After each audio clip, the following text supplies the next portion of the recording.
Ahí en la transmisión de TikTok, los invitamos a buscar en sus Biblias Génesis capítulo 36. Hoy día vamos a reflexionar en torno a Génesis 36. Y los que han leído Génesis 36 se van a dar cuenta, ¿todavía estamos en TikTok? ¿Sí? Todavía estamos ahí. A los que estamos acá también en la otra transmisión por YouTube, por Facebook, también vamos a comentar que Facebook va a eliminar los videos cada 30 días, así que si después desea ver o repetir alguno de los mensajes, van a estar solamente en la playlist de YouTube.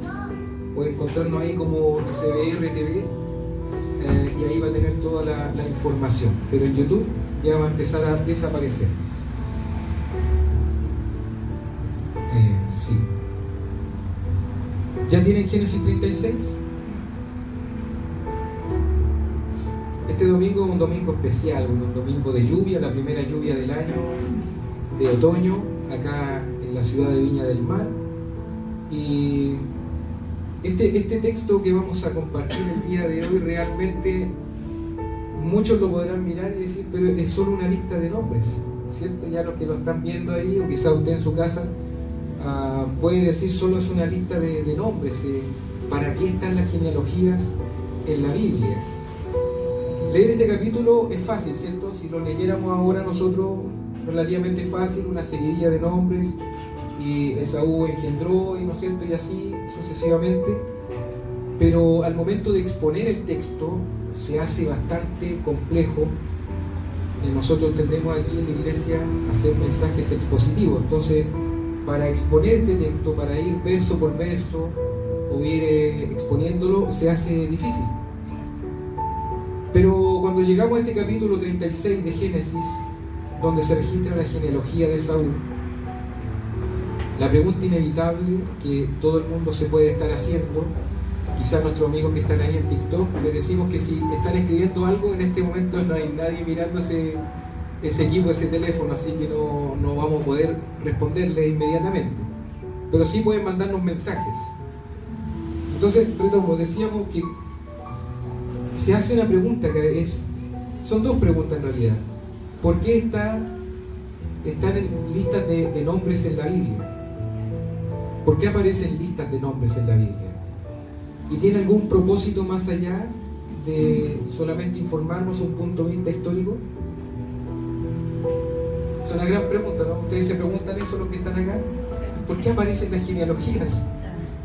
Más encima son nombres tan difíciles de leer, complicadísimos, pero bueno, vamos a tratar de este día de sacar las riquezas literarias y las riquezas espirituales también, aplicaciones para nuestra vida de este capítulo, que pareciera no tener nada, pero el Señor tiene mucho aquí para mostrarnos. Hermano, el primer punto que quiero despejar es las genealogías en la Biblia. ¿Para qué sirven?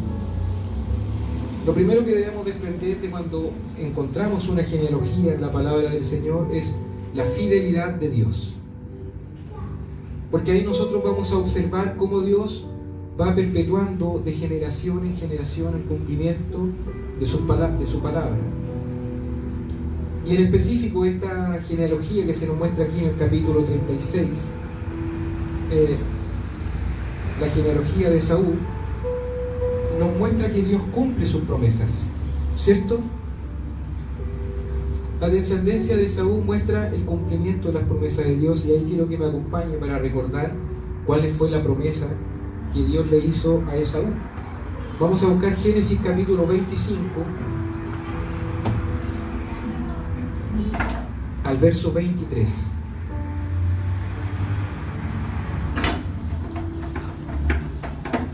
Mientras lo buscan, yo voy a limpiar los lentes.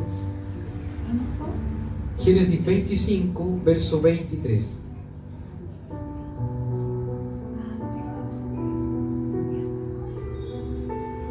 Dice la palabra del Señor: y le respondió Jehová: dos naciones hay en tu seno, y dos pueblos serán divididos desde tus entrañas. El un pueblo será más fuerte que el otro pueblo, y el mayor servirá al menor. Aquí está la promesa que Dios le hace a Jacob, ¿no es cierto? Está la esperanza, está la continuidad de la simiente de la mujer. Entonces, aunque Esaú no fue el portador del pacto de Dios, Dios lo bendijo con riquezas y una nación grande. Sin embargo, esta prosperidad no significaba una verdadera relación con Dios. Y aquí es donde tenemos que reflexionar nosotros en torno a este pasaje, porque este pasaje nos muestra cómo Esaú fue avanzando, fue multiplicándose, fue creciendo y nacieron reyes de la descendencia de Esaú, mucho antes que de Jacob, que ahora se llama Israel. Entonces, la primera enseñanza que tenemos que rescatar, la primera aplicación, es que muchos están buscando prosperidad. Hay muchas iglesias que hoy día están buscando la prosperidad. Hay muchas iglesias que hoy día están predicando sobre prosperidad. Y acá tenemos a Esaú. ¿Qué era lo que quería Esaú? Riquezas. Él estaba preocupado por su heredad, no estaba preocupado por la bendición, ni por ser el portador de la simiente de la mujer, a través de la cual iba a venir nuestro Señor Jesús. Entonces no están buscando a Dios, solo se sirven de Él. Muchos cristianos hoy día están buscando la prosperidad, la riqueza, se acercan a las iglesias, se les predica de prosperidad y lo único que buscan es su propio bienestar. Solo buscan servirse de Dios. Quería mencionar esto como un preámbulo antes de que entremos de lleno a las aplicaciones que tiene Génesis capítulo 36. Entonces, cuando llegamos a Génesis 36 encontramos una genealogía extensa sobre los descendientes de Saúl. Para muchos estos capítulos pueden ser irrelevantes, pueden ser insípidos, sencillamente alguien los puede leer como quien dice, bueno, estoy leyendo la Biblia durante todo un año, así que me tocó el capítulo 36 y ya lo leo rápido y hago mi checklist, ¿no es cierto? Ya, está listo el capítulo 36. Dice. O otros dicen, pura genealogía, lo pasan por alto y van al 37. Del 35 se saltan al 37 y así cada vez que aparece una genealogía. Parece irrelevante, ¿cierto? Leer una lista de nombres. Pero cuando nos analizamos, hermano, cuando nos detenemos, descubrimos verdades profundas sobre el carácter de Dios y la condición del hombre. Porque ¿a quién vamos a encontrar acá en este texto de Génesis 36? La historia de Esaú es una advertencia para nosotros hoy día. Es una advertencia para ti que estás mirando por TikTok o los que están en la transmisión, por las plataformas. Debemos reflexionar, hermanos, en torno a este capítulo y cómo generación tras generación tras generación, a raíz de Esaú, se fueron sumiendo más y más en el pecado y se fueron apartando más y más del Señor. ¿Cuántos hoy pueden sentir que se están apartando de Cristo, que se están apartando del centro? Y ya pareciera que ir a la iglesia es ir a un recital, o ir a un centro cultural, o ir a una actividad social, una fiesta. Génesis capítulo 25, verso 23, nos recuerda que aunque Esaú fue rechazado como el portador de la promesa, ¿cierto? Como este protoevangelio, aún así Dios cumplió su palabra al hacerlo una nación grande. Ahí nosotros podemos ver esto. En este pasaje nos lleva a reflexionar. ¿Estamos buscando las bendiciones materiales? ¿Cuál es nuestra oración? Señor, dame esto, dame aquello, prospérame en esto, dame un sueldo mejor, necesito más plata. ¿Cuál es nuestra oración diaria? ¿O valoramos la comunión con Dios por encima de todo? ¿Qué estamos cuidando? ¿Qué estamos atesorando? Como dije, Génesis 25, 23 dice que 2 naciones iban a salir del seno de la esposa de Isaac. Y ahí tenemos a Jacob y a Esaú. Uno que fue rechazado y otro que fue aceptado por Dios. Desde antes de nacer, Dios había determinado que Jacob recibiría la promesa del pacto y Esaú no. No porque Jacob fuera más santo, ¿cierto? Nosotros también, ¿por qué tenemos la salvación? ¿Por qué Dios hizo misericordia con nosotros? No porque seamos buenos, no porque tengamos algo especial, sino que sencillamente porque Él así lo quiso. Vamos a buscar Malaquías capítulo 1, verso 2 al 3.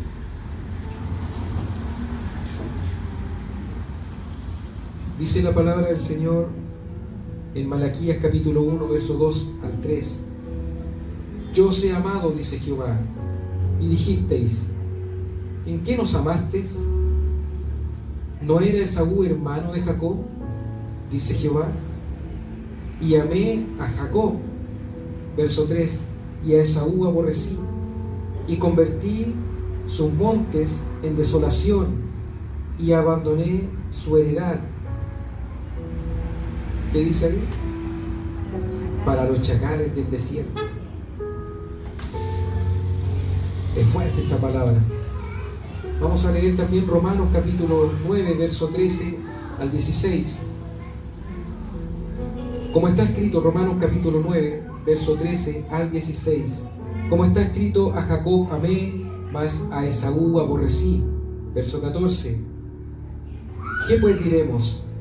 ¿Que hay injusticia en Dios? En ninguna manera. Pues a Moisés dice, tendré misericordia del que yo quiera, del que yo tenga misericordia, y me compadeceré del que yo me compadezca. Verso 16. Así que no depende del que quiere ni del que corre, sino de Dios, que tiene misericordia. Hermano, tu salvación está en las manos de Dios, no está en tus propias manos. Tu riqueza está en las manos de Dios. No depende de cuántos negocios tú hagas, cuántos tutoriales veas, cuántos youtubers veas que te enseñan a hacer riqueza, cuántos principios de riqueza tú creas que estás implementando. Depende de Dios, si Dios quiere o no quiere. Miren, Génesis 36, del verso al 8, búsquenlo por mientras. A pesar de que Esaú fue rechazado en términos espirituales, Dios no lo desechó completamente. ¿Encontraron Génesis 36, versos 6 al 8? Dice, y Esaú tomó sus mujeres, sus hijos y sus hijas, y todas las personas de su casa, y su ganado, y todas sus bestias, y todo cuanto había adquirido en la tierra de Canaán. La tierra de Canaán, recordamos que era la tierra que Dios prometió a Abraham, ¿cierto? Abuelo de Esaú. Y se fue a otra tierra, separándose de Jacob su hermano. Verso 7. Porque los bienes de ellos eran muchos y no podían habitar juntos, ni la tierra en donde moraban los podía sostener a causa de sus ganados. Verso 8. Y Esaú habitó en el monte de Seir. Esaú es Edom. Aquí el verso 8 nos da un dato importante. ¿Saben quién iba a ser Edom? Edom iba a ser aquel que iba a ser el dolor de cabeza de Israel. Iba a ser el peor enemigo que Israel iba a enfrentar. Esaú se establece lejos de la tierra prometida, se establece lejos de donde Dios iba a comenzar con la nación de Israel. Se establece lejos de la presencia de Dios. Muchas veces nosotros, que están ahí en TikTok, acá en el templo y en la transmisión, muchas veces nosotros emprendemos situaciones, emprendemos proyectos lejos de Dios. ¿Saben qué dice la palabra? En vano edifican los edificadores si Dios no está ahí, ¿no es cierto? Si Dios no está en la casa, si Dios no edifica la casa, en vano edificas tu proyecto, tu empresa, tu familia, tu matrimonio, tu relación. en vano estás edificando. Dios siempre cumple su palabra. Aunque Saúl no recibió la bendición del pacto, Dios lo prosperó porque Él es fiel a sus promesas. Amén. Hay muchos hoy día que están en las congregaciones y que no buscan a Dios, buscan la prosperidad. Y Dios los prospera porque Dios es fiel a sus promesas. El trabajador es digno de su salario. Todo aquel que trabaja va a tener su justa paga. Si tú trabajas en tu proyecto, vas a tener tu retribución justa. Pero no puedes decir que eso es la bendición de Dios. Porque los hijos del diablo que están afuera, los que no tienen a Cristo en su corazón, también son prósperos, pero no tienen a Cristo en su corazón. Viven vidas de pecado. Por lo tanto, la riqueza no es sinónimo de tener la bendición de Dios. Y aquí tenemos a Esaú como ese ejemplo. El ejemplo de que toda la riqueza del mundo no es sinónimo de tener a Cristo en el corazón. Esaú era un hombre que estaba enfocado en las riquezas materiales. Vamos a entrar ahora ya de lleno a este tema. Génesis 25, del 29 al 34. Vamos a contextualizar esto. Génesis capítulo 25, los que están en las transmisiones de TikTok, en las plataformas, los que estamos acá, del verso 29 al 34. ¿Qué hace ahí? No lo vamos a leer, pero usted anótelo, léalo después con detenimiento. Esaú vendió su primogenitura por un plato de lentejas, por un plato de comida. Esaú vende su primogenitura. Hebreos capítulo 12, versos 16 al 17, ese sí lo vamos a leer. El apóstol Pablo recuerda esto y le escribe a los hebreos. En el capítulo 12, versos 16 al 17 dice: no sea que haya algún fornicario o profano como Esaú. Mire en la situación que coloca el apóstol Pablo a Esaú, un fornicario y profano, que por una sola comida vendió su primogenitura. Verso 17: porque ya sabéis que aún después, deseando heredar la bendición, fue desechado, y no hubo oportunidad para él arrepentimiento, aunque lo procuró con lágrimas.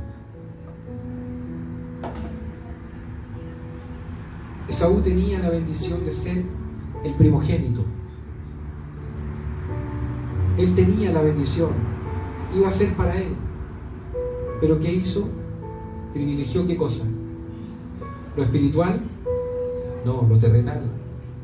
No, mi trabajo está primero, puede decir alguno de los que están en las transmisiones, o alguno de los que están en las iglesias. Mi trabajo es primero, después voy. Está lloviendo. Pero ¿sabes qué? La palabra dice que si alguno no es capaz de dejar a madre o padre, si no es capaz de dejar las riquezas, las cosas materiales, no es digno del Señor. Y esto es lo que estamos viendo en Esaú.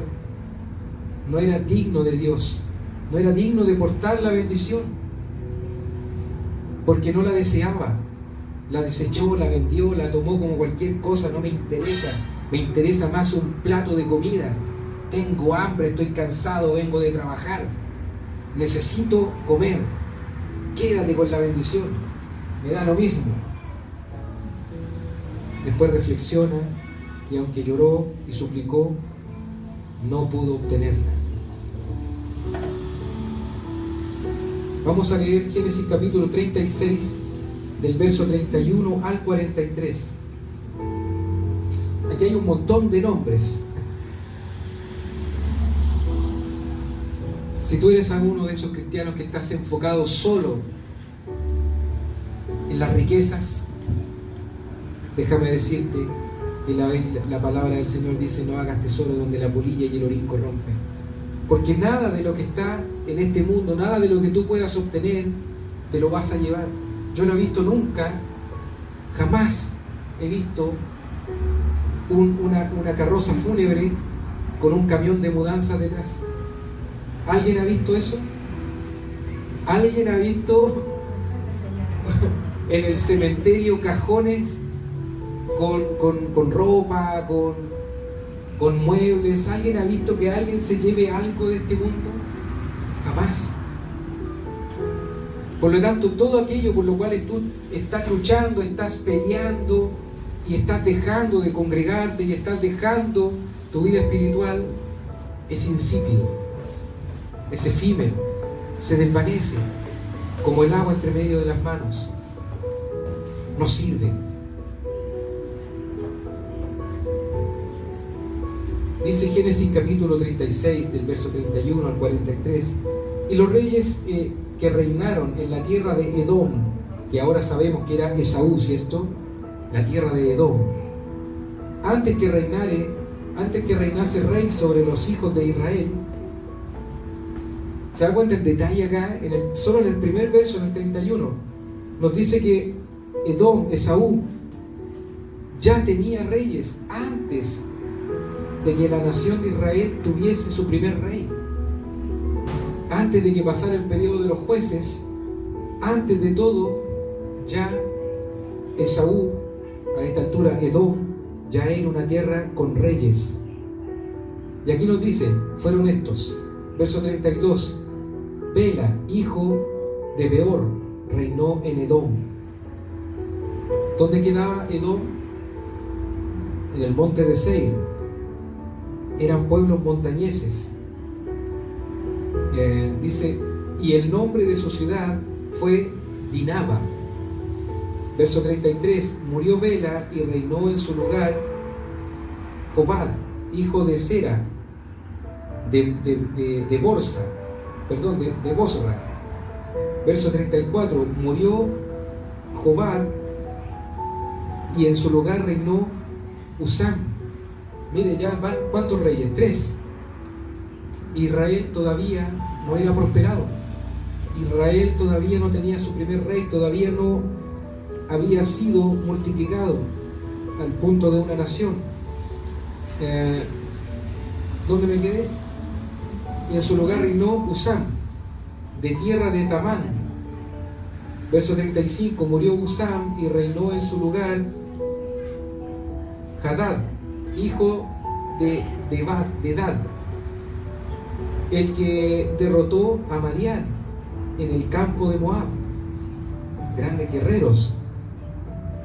Y el nombre de su ciudad fue Abid.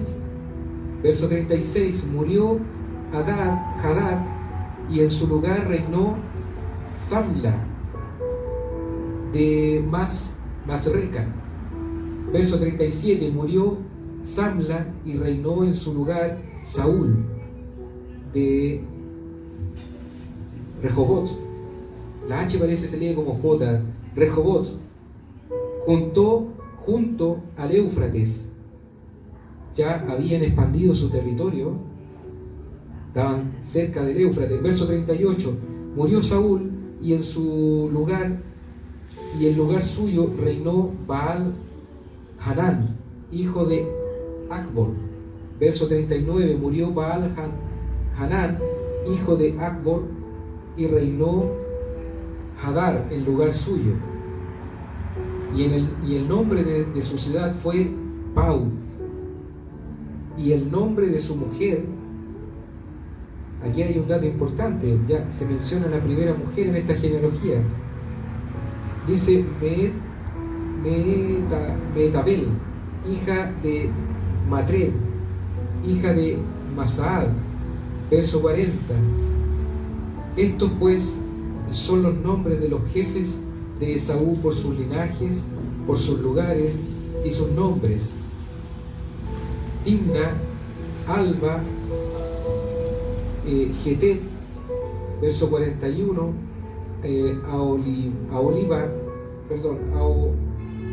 Aolibama, Ela, Pinón, Cenas, Temán, Mipsar.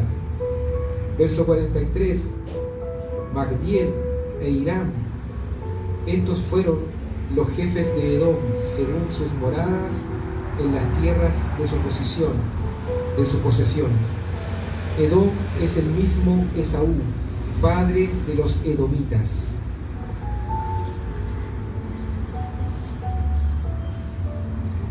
Hermanos, que Dios exhorte nuestras vidas. Que Dios nos hable esta tarde a nuestros corazones. En Génesis capítulo 36 vemos a Esaú. Fue exitoso. ¿Cuántos reyes leímos? Nombres enredadísimos, me costó leerlos. ¿Cuántos territorios abarcaron fuera del monte de Seir? Llegaron hasta el Éufrates, hasta el río Éufrates. Una nación grande, poderosa. Derrotaron a Madián, otro reino. ¿Cuánto puedes crecer? ¿Cuánto puedes acumular en esta tierra? ¿Cuánto puedes llegar a tener? 1, 2, 3, 4 propiedades, 2 empresas, 5 autos. ¿Cuánto puedes llegar a tener? Parcelas, con hectáreas, sembradíos. ¿Qué quieres tener? ¿Qué persigues en esta vida? ¿Hacia dónde va tu camino? El camino de Esaú estaba claro. Él deseaba lo material. Primero quiso un plato de lentejas, después quiso riquezas y las tuvo. Y Dios le prometió que iba a ser una nación grande y lo fue. Pero su corazón estaba lejos del Señor. Eran idólatras, eran paganos. Estos fueron los que tomaron muchas mujeres para sí. Tenían la poligamia, adoraban a falsos dioses. ¿Qué estás buscando, hermano? La riqueza no te va a llevar al camino de Dios. Jesús dijo: yo soy el camino, la verdad y la vida. El camino no es la prosperidad, el camino no es la riqueza, el camino es Cristo. Y Cristo dijo: el que quiera venir en pos de mí, tome su cruz y sígame. Debes morir a ti mismo. La cruz significa morir. No son tus problemas, no son tus circunstancias, no son que estoy enfermo, me duele la espalda, voy a tomar mi cruz y voy a seguir, me voy a esforzar. La cruz es morir. Niégate a ti. ¿Deseas la plata? Muere entonces a la plata. Hermanos, Esaú fundó reinos y gobernantes. Génesis 36, del 31 al 43, lo acabamos de leer. Nos muestra y nos deja ver que Esaú tuvo esta prosperidad y el cumplimiento de la palabra del Señor, pero nunca buscó a Dios. ¿Qué nos da esta reflexión? Esaú representa a aquellos que valoran más el éxito terrenal que una relación con Dios.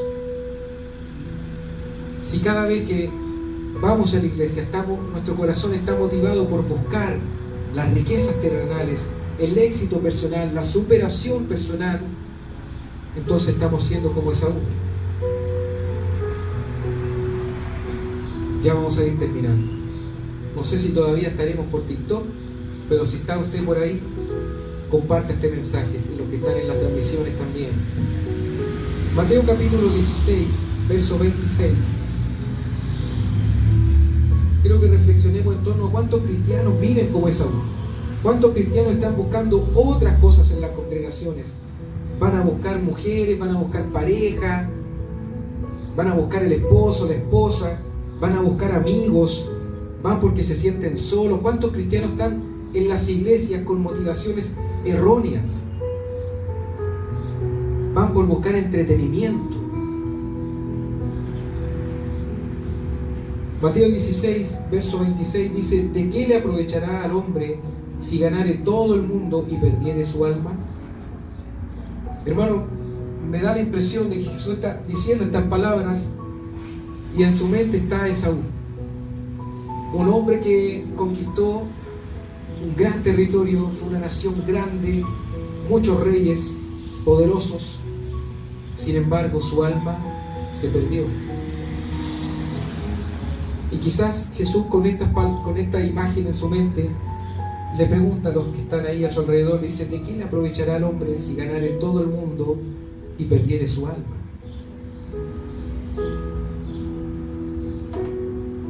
Muchos hoy en día dicen ser cristianos, pero viven como Esaú. Se preocupan más de su trabajo, que por su vida espiritual. No llegan atrasados al trabajo, pero sí a la iglesia. Y lo que es peor, no queda tiempo para orar ni para leer la Biblia en sus casas. Buscan comodidad y éxito antes que buscar a Dios. Valoran más las bendiciones materiales que la comunión con Dios. Si Dios no cumple sus caprichos, Señor, dame esto, quiero un auto nuevo, quiero tener, no sé, este par de zapatos, quiero tener este terno, quiero tener esto. Y si Dios no se los cumple, se taiman y se enojan con Dios. Porque lo único que están buscando es servirse de Dios. Hermanos, este capítulo es un golpe directo a la doctrina de la prosperidad. Todos aquellos que por redes sociales están promoviendo la prosperidad como un fin en sí mismo por el cual el cristiano, la persona, debiera caminar y moverse, este capítulo 36 es un golpe a esa doctrina falsa, herética. Tenemos a Esaú, un hombre que toda su vida buscó la prosperidad y la consiguió, pero su alma se perdió. Tenemos a Jesús exhortándonos, haciéndonos reflexionar, diciéndonos: hermano, hermana, ¿por qué estás buscando la prosperidad? ¿Por qué te acercas a pastores y a líderes que te predican estas cosas? Y Jesús te dice: ¿de qué te sirve todo eso si tu alma se va a perder? Te vas a poner ambicioso, egoísta. Va a entrar el temor en tu vida, porque el que más tiene, más teme. Y contratan alarmas y portones, cercos eléctricos, contratan rondas de guardia. ¿Para qué? Para proteger una riqueza. Hay temor. Vamos a buscar Primera de Juan, capítulo 2, verso 15 al 17. A través de la vida de Saúl, Dios nos muestra justo como un cristiano verdadero no debe ser. No debe buscar la riqueza y la prosperidad como tu número uno. La riqueza y la prosperidad son una añadidura. Busca primero el reino de Dios y lo demás vendrá como añadidura. Dios sabe cuál es tu necesidad. Dios sabe cuál es nuestra necesidad. Pero hay que buscar primero el reino de Dios. Por eso las sillas están vacías. Porque muchos buscan sus propias necesidades, no son capaces. Mire, Cristo llevó la cruz sangrando, con sed, golpeado, maltratado, ultrajado, escupido, todo magullado, pedazos de carne le faltaban, y llevó la cruz y cumplió el propósito soberano. ¿Y usted no es capaz de venir con un simple resfriado? ¿Y usted no es capaz de venir con una simple llovizna, con una simple lluvia? ¿No es capaz de levantarse y venir y congregarse y estar con los hermanos y escuchar y gozarse en la palabra del Señor? Todo es más importante menos Jesús. No es que yo tengo a Cristo en mi corazón, dice. Es que yo llevo al Señor en mi corazón. Yo siempre estoy orando. Y lo dicen así como medio taimado. Pero te olvidas de que la palabra del Señor te dice: no dejes de congregarte, como tienen por costumbre los gentiles. Somos un cuerpo en Cristo.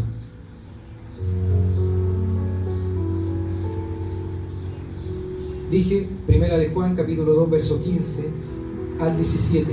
No améis al mundo, ni las cosas que están en el mundo. Si alguno ama al mundo, el amor del Padre no está en él. Esto es categórico, hermanos. Si tú amas el mundo, el amor del Padre no está en ti, no te engañes. Verso 16. Porque todo el que ama, porque todo lo que hay en el mundo, los deseos de la carne, los deseos de los ojos y la vanagloria de la vida, no provienen del Padre, sino del mundo. Verso 17.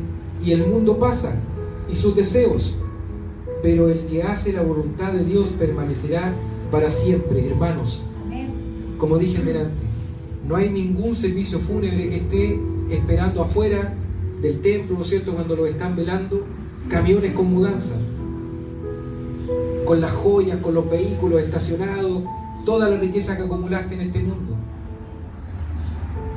Ninguna carroza lleva por detrás camiones de mudanza.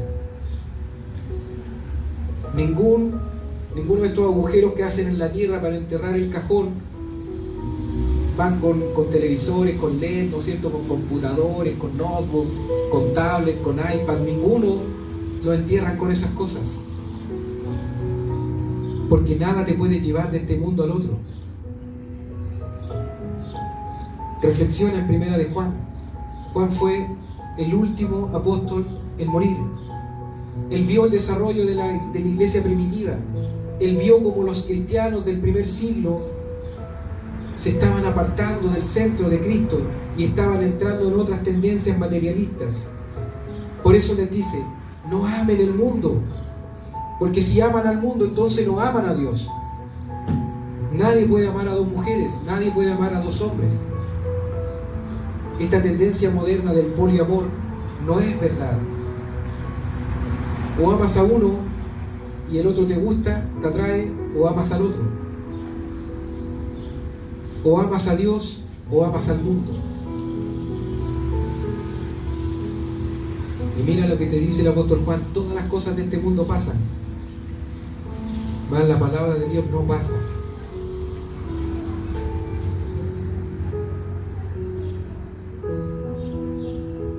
Si solo buscamos el éxito terrenal, si tu motor, si lo que te hace levantarte todos los días es solo buscar el éxito terrenal, corremos el riesgo de terminar como Esaú, lejos de Dios, reprobados por la presencia del Señor, pero prósperos en lo material, pero en lo espiritual vacíos, pobres en lo espiritual y lejos de Dios. Esaú representa, ya para terminar, a los que buscan lo material por encima de lo espiritual. Su éxito, el éxito de Esaú, no significó que estuviera en la voluntad de Dios.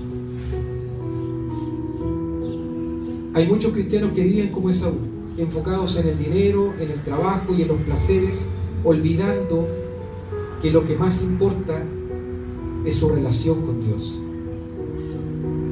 Hermanos, ustedes muchas veces olvidan de que el que te da las fuerzas, el que te da el trabajo es Dios. ¿Dónde está tu prosperidad?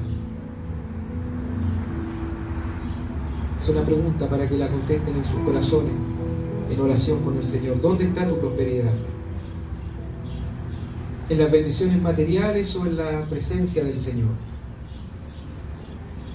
¿Estás construyendo tu Edom, tu reino como Esaú? ¿O tu vida la estás construyendo en Cristo? Mateo capítulo 6, verso 33. Mateo capítulo 6, verso 33 dice: buscad primeramente el reino de Dios y su justicia, y todas estas cosas os serán añadidas. ¿Quieres riqueza? Busca el reino de Dios. ¿Quieres ser próspero? Busca el reino de Dios. Dobla tus rodillas. Lee la palabra del Señor. Congrégate. Alaba al Señor. Y vas a ser próspero. Hoy es el día para valorar lo eterno por sobre lo terrenal. Vamos a ponernos de pie, que alguien le avise a los niños que estamos listos. Padre Celestial, te damos gracias, Señor, por tu mensaje, Señor, por tu palabra, Señor Jesús, porque creemos que todas estas cosas, Señor, instruyen nuestras vidas, Señor. Nos hacen caminar, Señor amado, en el centro que eres tú, Padre Celestial. Dios amado, no permitas, Señor, que nos alejemos de ti, Padre Celestial. Señor, siempre queremos estar en tu verdad, Señor. Siempre queremos estar guiados por la luz de tu palabra, Señor amado. Dios bendito, Que tu palabra, Señor, se haga viva y eficaz en nuestros corazones, Señor. Tu palabra dice, Señor, que la Biblia, tu palabra, Señor, es más cortante que espada de doble filo, Señor amado. Y este día, Señor, necesitamos ser cortados por ti, Señor amado, por tu palabra. Necesitamos entender, Señor, que lo primero que debemos buscar, Señor, es tu reino, Señor amado. Es hablar de ti, Señor, es predicar de tu palabra, Padre Celestial, y es, Señor, por sobre todas las cosas, humillarnos, Señor, y morir cada día, Señor. Señor, tu palabra dice que si el grano no cae en tierra, Señor, y muere, no puede llevar fruto, Señor amado.